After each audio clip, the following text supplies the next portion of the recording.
코로나19 확진자가 일주일 전보다 2배로 늘어나는 더블링 현상이 계속되고 있습니다. 특히 오미크론 변이 바이러스가 급속히 확산되고 있는데 어떤 특징 갖고 있는지 알아봤습니다. 충남 지역 과수화상병 피해가 올해는 크게 줄어든 것으로 나타났습니다. 장마철 고온다습한 날씨에 빠르게 번지는 만큼 앞으로 2주 동안 최대의 고비가 될 전망입니다. 서해안권 첫 해양 국제 행사인 보령 해양 머드 박람회가 16일 개막합니다.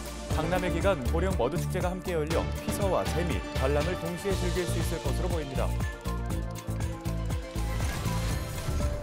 보령 해저터널 벽면과 바닥에 물자국이 생기고 젖는 것과 관련해 안전에는 문제가 없는 것으로 밝혀졌습니다. 국토교통부는 누수가 아닌 결로 현상이라며 제습기 등을 설치하겠다고 설명했습니다.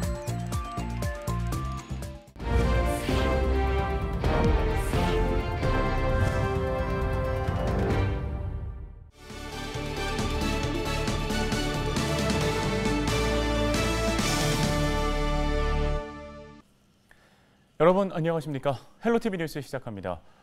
코로나19 확진자가 일주일 전보다 2배로 늘어나는 이른바 더블링 현상이 계속되고 있습니다. 방역 전문가들은 백신 접종 효과가 떨어지고 있고 대규모 확진으로 얻었던 면역력도 함께 줄어들고 있다고 밝혔습니다. 여기에 오미크론 변이 바이러스가 급속하게 확산되고 있는 건데요. 코로나19 재유행을 주도하고 있는 BA.5 변이 어떤 특징을 가지고 있는지 박근수 기자가 전해드립니다. 세계적으로 코로나19 재유행을 이끌고 있는 오미크론 BA.5가 국내에서도 우세종이 될 전망입니다. 중앙방역대책본부는 7월 1주 오미크론 BA.5 검출률이 35%로 전주보다 6.8%포인트 늘었다고 밝혔습니다. 한 달 전 0.3%였던 것과 비교하면 최근 확산세가 뚜렷합니다. 특히 해외 유입 검출률은 70%에 달했습니다. 현재 그 해외 입국자 중에서 이 BA.5의 비중이 70%의 비율이 되고 있기 때문에 앞으로 지속해서 상승할 것으로 생각을 하고 있습니다. 그렇지만 이제 다만 BA.5가 중증도가 증가한다라는 부분은 현재까지는 확인이 되고 있지 않습니다. BA.5 변이 바이러스는 오미크론의 하위 변입니다. 세계보건기구는 코로나19 바이러스의 변이가 확실히 드러난 순서대로 그리스어 알파벳을 붙여왔는데 오미크론 변이는 이 중 하나입니다. BA.5는 이 오미크론의 후손인 셈인데 BA 계통에서 5번째 하위 변이라는 것을 뜻합니다. BA.5의 특징 중 하나는 면역 회피성이 좋다는 것입니다. 기존 면역을 무력화시키는 특성을 갖고 있다 보니 코로나19에 걸리지 않은 사람은 물론이고 이미 감염됐거나 백신을 접종한 사람도 다시 걸릴 수 있습니다. 그만큼 전파력도 강합니다. 원조 오미크론인 BA.1은 지난해 말 유행한 델타 변이에 비해 전파력이 2~3배 정도 강했고 스텔스 오미크론으로 불린 BA.2는 BA.1보다 30% 이상 전파 속도가 빨랐습니다. 이번 BA.5는 이보다 더 강한 전파력을 갖고 있습니다. 그런가 하면 코로나 변이 가운데 전파력이 가장 강하다고 알려진 BA.2.75 감염 사례가 최근 공식 확인돼 방역당국이 감염 경로 심층 조사를 진행하고 있습니다. 또 다른 변이 바이러스의 유행에 그동안 느슨해졌던 개인 방역도 다시 고삐를 쥘 수밖에 없게 됐습니다. 헬로티비 뉴스 박근수입니다.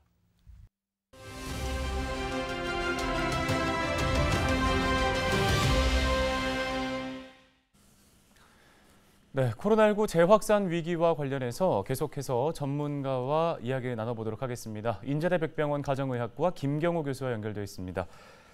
교수님, 방역당국의 코로나19 재유행 정점을 8월로 앞당겼습니다. 또 정점 규모를 최대 20만 명으로 예상했는데 교수님께서는 어떻게 예측하고 계십니까? 네, 우리가 정점이라고 하게 되면은 확진자 증가세가 감소세로 전환되는 시점이라고 할 수 있겠는데 바이러스의 전염력, 또 면역 회피력, 그리고 사람들 간의 대면 접촉, 그리고 우리 인구 집단이 가지고 있는 면역력 형성 등에 의해서 결정될 수 있겠는데요. 오미크론 하위 변이가 여러 가지가 또 유입되고 있고 우세종화되고 있고 또 우리 국민의 추가적인 예방접종 참여율 같은 것들이 변수가 돼서 예측하기는 쉽지 않지만 현재 나와 있는 예측치가 어느 정도 틀릴 수 있다는 가정하에서 현재 발생 예측치보다 약 한 20~30% 정도 좀 여유 있게 많은 확진자 발생에 대해서 그리고 조금 더 높은 중환자 발생 가능성에 대해서 우리가 충분히 이 대응 능력, 진단검사 능력이라든지 이 격리 병상 준비 이런 것들이 필요할 것으로 보이는데요. 지금 바이러스의 높은 전염력으로는 그 어느 정도 자연 감염이 되는 것을 피하기 어렵지만 우리가 노출된다고 하더라도 최소한 적은 양으로 노출되고 또 백신 접종을 미리 맞아서 중환자 발생을 줄이고 또 이로 인한 또 의료 현장의 혼란을 최소화해서 코로나 환자든 또 코로나 환자가 아니든 적절한 시기에 의료 서비스 이용을 잘 할 수 있도록 준비하는 것이 매우 중요하겠습니다. 네, 18일부터 50세 이상이거나 당뇨병 등의 기저질환이 있는 18세 이상 성인, 코로나19 4차 접종을 받을 수 있게 됐습니다. 4차 접종의 효과에 대해서 교수님께서는 어떻게 보고 계세요? 네, 4차 접종의 예방 효과는 그 3차 접종만 맞으신 분에 비해서 국내 자료를 봤을 때는 감염 예방 효과는 20%, 그리고 중증화와 사망 예방 효과는 50%가 더 있는 것으로 나타났는데요.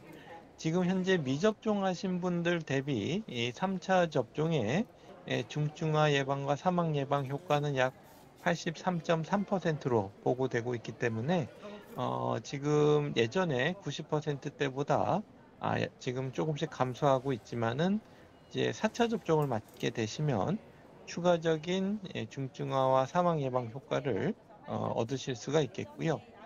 특히 기저질환이 있다든지 50대 이상 분들이 확대 대상이 됐기 때문에 4차 접종에 참여해 주시는 것이 어느 정도 감염 예방 효과와 중증화 사망 예방 효과가 있을 것으로 예상이 되는데요.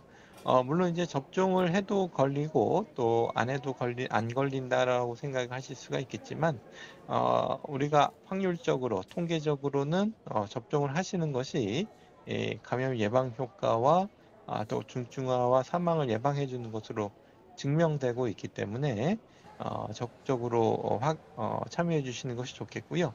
어떤 이러한 개인적인 차이에 대해서는 안 걸리신 분들을 대상으로 임상 연구를 계획한 적도 있지만은 아무래도 이제 노출되는 환경이나 또 면역력의 차이가 있으실 수가 있겠고 또 이제 증상을 또 못 느끼시거나 또 확진 검사를 안 받아서 마치 백신 접종을 안 해도 안 걸린 것처럼 여기실 수가 있는데 일단은 누가 걸리고 안 걸릴지를 미리 알기 어렵기 때문에 가능한 한 예방 접종을 통한 중증화 사망 예방 효과에 우리가 조금 더 노력을 기울이는 것이 좋을 것 같습니다. 네, 알겠습니다. 오늘 도움 말씀 여기까지 듣겠습니다. 인제대 백병원 김경우 교수였습니다.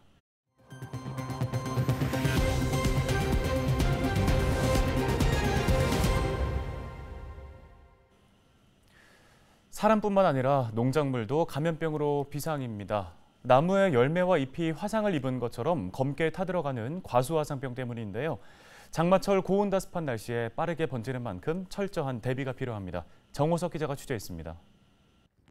충남 최대 사과 주산지인 예산입니다. 장마철이 시작되면서 최근 농민들의 고민이 깊습니다. 잎과 줄기가 불에 탄 것처럼 마르는 과수화상병 때문입니다.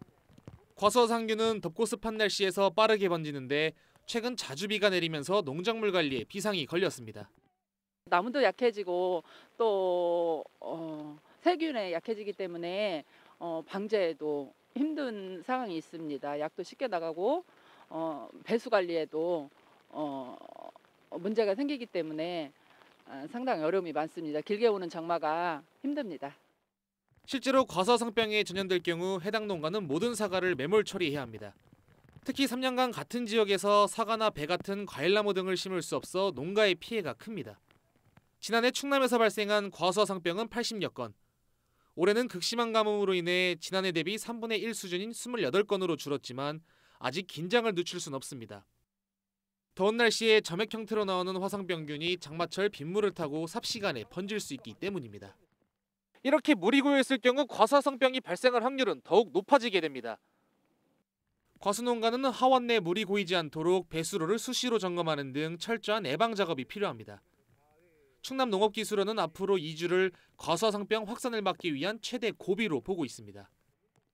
이제 농가분들께서도 예방책으로는 농가 배수로 물이 고이지 않도록 농가 배수로를 철저히 정비해 주시고 이제 PLS에 등록된 약재로 사전에 비가 그친 뒤에 방제하는 것이 가장 중요하다고 볼 수 있겠습니다.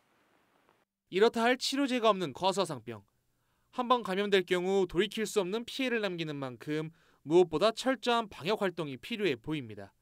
헬로티비 뉴스 정호석입니다. 다음 소식입니다.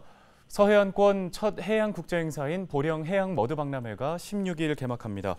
충남도와 보령시가 공동 주최하고 해양수산부가 후원하는 이번 행사는 해양의 재발견, 머드의 미래 가치를 주제로 다음 달 15일까지 계속됩니다. 대천해수욕장 인근에 마련된 박람회장에는 해양 머드 주제관과 웰니스관, 체험관, 레저관 등 7개의 전시관이 운영됩니다. 박람회 조직위원회는 해양과 머드 속 인류와 생명 이야기, 관련 산업 등을 전시관에 생생하게 담아냈다고 설명했는데요. 특히 박람회 기간 보령 머드 축제도 함께 열려 피서와 재미, 관람을 동시에 즐길 수 있을 것으로 보입니다. 개막식은 16일 오후 6시 30분 머드광장 특설 무대에서 초청 가수 축하 공연을 시작으로 열리며 화려한 불꽃놀이도 펼쳐집니다. 보령 해저터널 벽면과 바닥에 물자국이 생기고 젖는 것과 관련해 국토교통부가 결로 현상으로 안전에는 문제가 없다고 밝혔습니다. 국토부는 최근 2차례에 걸친 조사 결과 터널 젖음 현상은 누수가 아니라 여름철 온도와 습도가 높은 공기가 터널 벽면에 닿아 물로 변하는 결로 현상이라고 설명했습니다. 판단 근거로는 채취한 물방울의 염도가 바닷물의 염도보다 매우 낮았다는 점 등을 들었는데요. 국토부는 결로를 해소하기 위해 제트팬을 가동하고 제습기를 설치하겠다고 덧붙였습니다.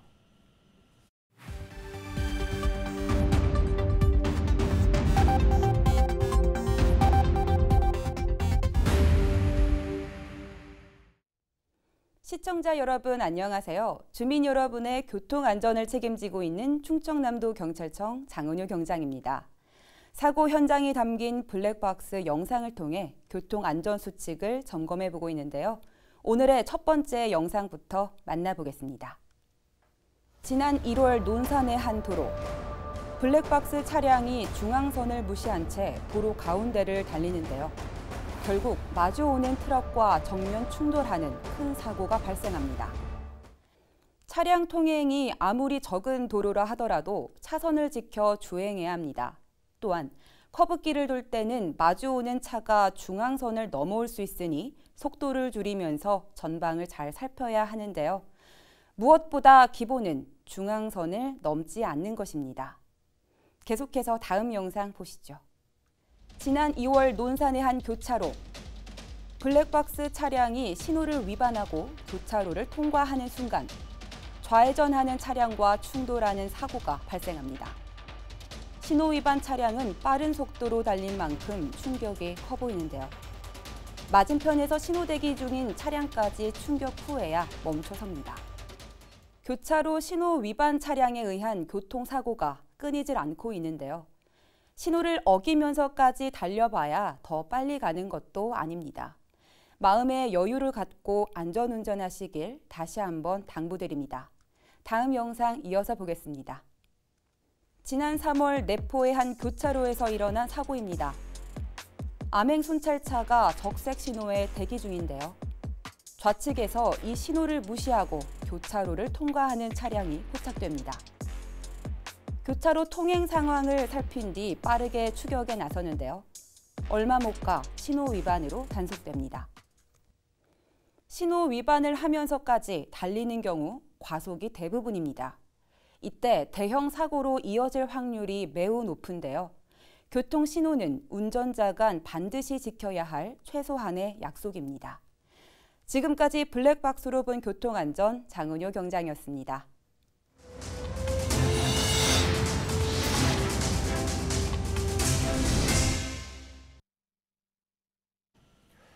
헬로티비 뉴스 충남, 저희가 오늘 준비한 소식은 여기까지입니다. 함께해 주신 여러분 고맙습니다.